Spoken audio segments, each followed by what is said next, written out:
আসসালামু আলাইকুম বন্ধুরা, কেমন আছেন? আশা করি আল্লাহর রহমতে অনেক ভালো আছেন। ভূতের গল্পগুলি সাধারণত ভয়, আধ্যাত্মিকতা এবং রহস্য নিয়ে গড়া হয়। এখানে একটি ছোট ভূতের গল্প শেয়ার করছি।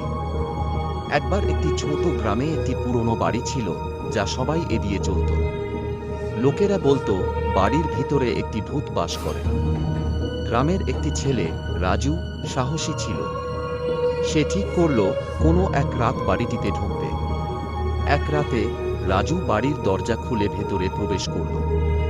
বাড়ির পরিবেশ শীতল এবং নির্জন ছিল।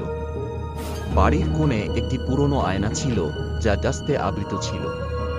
সে আয়নার দিকে তাকাতেই দেখল আয়নার রিফ্লেকশনে একটি মেয়ের ছবি। মেয়েটির স্থির ও কষ্টের ভঙ্গি ছিল।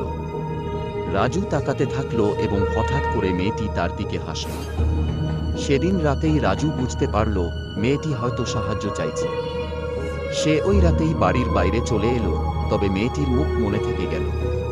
পরের দিন গ্রামের মানুষদের গল্প বলার সময় রাজু ওই মেয়েটির সম্পর্কে জানাল। তারা বুঝতে পারল মেয়েটি হয়তো সেই বাড়ির প্রাক্তন মালিকের মেয়ে, যে একদা হারিয়ে গিয়েছিল। এই কথা জানার পর গ্রামের লোকেরা ওই বাড়ির উপরে আর ভয় পায়নি এবং তারা ওই বাড়ির মাটি খুঁড়ে মেয়েটির জন্য একটি স্মৃতিস্তম্ভ স্থাপন করল। এরপর থেকে বাড়িটি আর ভুতুড়ে মনে হয়নি, বরং সেখানকার একটি গল্প হয়ে উঠল মানুষের জন্য।